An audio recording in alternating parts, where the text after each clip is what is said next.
Yahoo minasan, welcome back again with Mr. K di sini. Well, One Piece chapter 1071 munculin suatu informasi yang sangat menarik, yaitu tentang keberadaan seseorang yang bisa kita anggap sebagai sekutu dari Dr. Vegapunk. Dan hingga saat ini masih belum diketahui oleh siapapun karena keberadaannya sendiri sepertinya emang disembunyiin.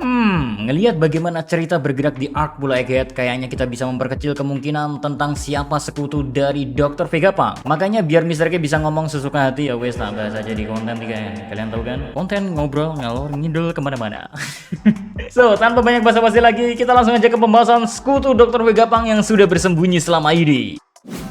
Guys, teka-teki siapa sosok di balik orang yang dimintai tolong oleh Dr. Vegapunk ini setelah kedatangan dari CP0 yang mencoba menggagalkan rencana Dr. Vegapunk ingin pergi bersama kru topi jerami, ditambah dengan keberadaan Admiral Kizaru yang sedang berlayar ke Bull Egghead. Hal ini tentunya perlu kita kumpulkan semua informasi terlebih dulu, sehingga kita bisa memiliki tambahan clue tentang siapa sebenarnya orang itu. Sejauh info yang kita miliki ya, ada beberapa hal yang bisa kita gunakan untuk membantu menemukan sosok orang itu guys. Mulai dari yang pertama, tentunya dia teman atau sekutu dari Dr. Vegapunk. Lalu dia juga menjadi incaran dari pemerintahan dunia, karena dijelaskan ya kalau orang ini dipanggil atau dimintai tolong oleh Dr. Vegapunk, yang mana berarti ya orang itu akan dilihat langsung oleh bawahan pemerintahan dunia. So, orang ini gak bakalan lagi punya tempat untuk bersembunyi. Nah, memikirkan mengapa orang ini harus bersembunyi dari pemerintahan dunia aja udah membantu kita untuk mengurangi siapa sebenarnya sosok di balik orang misterius itu. Next, pemerintahan dunia sepertinya gak tahu kalau orang ini masih hidup atau bahkan bersembunyi di tempat Dr. Vegapunk, karena sepertinya ya dia udah di Pulau Egghead dalam waktu yang cukup lama.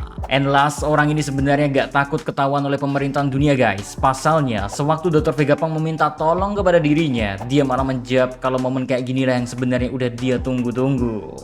Walau sebenarnya informasi ini ya bentuknya masih sekedar bocoran karena versi manga plusnya belum rilis ya, tapi kurang lebih harusnya orang ini emang cuman menunggu waktu atau momen, dan ketika dia emang dibutuhkan khususnya oleh Dr. Vegapunk, dia tentu udah siap untuk membantu mereka, apalagi saat ini ya kondisinya nyawa dari Dr. Vegapunk sendiri yang jadi taruhan. Anyway, gak lama dari terungkapnya keberadaan sosok misterius ya, di Twitter sendiri banyak bermunculan spekulasi yang menganggap kalau sosok itu adalah Kuma yang asli. Jadinya Kuma yang selama ini kita lihat adalah sosok cloningan yang dibuat oleh Dr. Vegapunk. Soalnya ngelihat Dr. Vegapunk bisa memindahkan otaknya sendiri, ditambah dia juga bisa membuat cloningan dari dirinya sendiri, maka banyak orang yang menyangka kalau mungkin aja Kuma yang selama ini menjadi bahan dari penelitian Pacifista adalah Kuma yang dibikin oleh Dr. Vegapunk. Sehingga gak aneh rasanya kalau Dr. Vegapunk sendiri gak terlihat sangat bersalah. Ini beneran loh saat dirinya bertemu dengan Bonnie. Apalagi kita juga gak boleh lupa ya kalau Dr. Vegapunk sendiri bilang kalau dia gak bisa ngerubah kembali Bartholomew Kuma seperti sedia kala karena ada alasan dibalik semua itu. Dan bagaimana kalau alasan mengapa Dr. Vegapunk gak bisa mengembalikan Kuma seperti sedia kala ialah karena Kuma yang asli sebenarnya masih ada. Makanya gak ada yang perlu Vegapunk perbaiki atau rubah kembali. Ya, kemungkinan tentang proyek Kuma yang asli masih ada sebenarnya juga masih sangat mungkin, tapi kalau kita hubungin sama pemerintahan dunia yang masih mencari dirinya, maka harusnya bukan Kuma lah orangnya. Karena kita tahu ya, Kuma yang palsu udah menjalankan perannya dengan sangat baik. Bahkan dia aja sampai dikenal sebagai budak terkuat bagi para Tenryubito.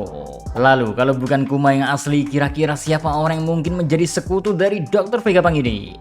Gimana kalau orang itu mungkin orang terakhir yang pernah berada di organisasi Melts? Beberapa dari kita mungkin sempat kepikiran tentang hal ini, mengingat teka-teki sosok misterius di cover story yang memperlihatkan masih ada satu orang lagi yang tergabung dalam kelompok Melts, yang mana sebenarnya secara penampilan kita sempat teringat dengan sosok Stacy dari CP0, tapi karena masih belum ada konfirmasi tentang siapa sebenarnya sosok itu, maka rasanya mungkin aja nih kalau cewek ini adalah orang yang dimintai tolong oleh Dr. Vegapunk. Cuman rasanya kalau kita lihat dari bagaimana hubungan setiap orang di kelompok Melts, mereka bukanlah orang-orang yang emang sedang mencari teman.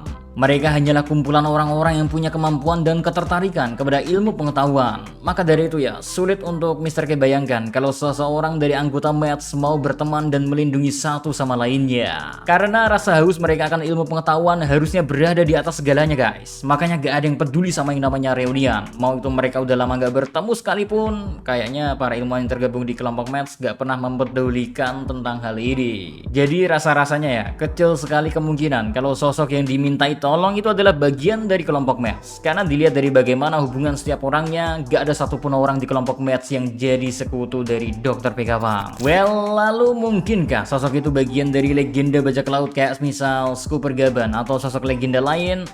Kalau dilihat dari kemungkinannya ya, harusnya mereka juga bisa jadi salah satu pertimbangan. Apalagi kalau orang ini ya dari krunya Roger, mengingat apa yang telah mereka capai. Tapi kalau dilihat dari bagaimana kondisi Rayleigh saat ini aja, yang mana bisa kita anggap Rayleigh adalah orang terkuat kedua di eranya dahulu. Karena dari kemampuan pun ya, Rayleigh gak jauh tertinggal di bawah Roger. Cuman dia yang sekarang karena sudah termakan umur, bahkan Rayleigh aja gak yakin bisa menang melawan Kurohige yang sedang berada di puncak kekuatannya. Maka kalaupun orang ini adalah sosok legenda dan dia dihadapin sama orang-orang dari CP0 kayak Lucy yang udah membangkitkan kekuatan buah iblisnya, lalu ditambah sama satu admiral sedang menuju ke sono, palingan orang ini ya juga bakalan berakhir ditangkap atau kalau enggak ya mati di tangan CP0 atau Kizaru. So kemungkinan Oda Sensei emang udah nyiapin sebuah kejutan yang mungkin nggak kita duga, dan kemunculan karakter baru bisa aja sangat terjadi. Walau emang nggak bisa kita pungkiri ya kalau kemungkinan kayak orang-orang Mr. K sebutin di awal lah yang malah keluar nanti, atau malah Jaguar di Saul, sosok yang udah menjadi tanda tanya hingga saat ini. Karena gak cuman berita masih hidupnya dia doang yang membuat kita terkejut, fakta kalau Saul lah yang membangun ulang harta Ohara di Pulau Elbah pun menjadi salah satu kejutan lainnya. Apalagi kalau orang yang emang killer maksud yaitu orang dengan luka bakar adalah Saul, maka semakin lengkap aja kejutan di Pulau Egghead ketika Saul lah orang yang selama ini bersembunyi dari pemerintahan dunia dan malah tiba-tiba aja muncul seketika di hadapan para CP0 yang bisa dianggap kaki tangannya pemerintahan dunia, guys. Walaupun masih sedikit membingungkan juga kalau emang Saul yang muncul, karena Dr. Vegapunk sendiri bilang kalau dirinya udah lama gak bertemu dengan raksasa itu, yang mana harusnya berarti Saul pun berada di Pulau Elbaf. Ditambah pemerintahan dunia juga mungkin gak mengira kalau Saul bisa selamat dari es buatan Aokiji. Makanya ya, teka-teki siapa orang yang dimintai oleh Dr. Vegapunk ini semakin menarik dan membingungkan untuk kita tunggu. Ya, karena semua kemungkinan yang bisa terpikirkan rasanya memiliki alasan untuk gak dimunculin, sehingga gak menutup kemungkinan kalau tiba-tiba aja ada suatu karakter baru yang diperkenalkan oleh Oda Sensei. Kalau Mr. K sih berharapnya karakter baru. Menurut kalian gimana? Apakah kalian berharap karakter yang udah kita kenal atau gimana? Ya coret-coret aja di komen 3 ini nih. Siapa tahu ya gak tahu dah. Oke, so see you next time. Adios, stay safe everyone. Salam Hadi Media.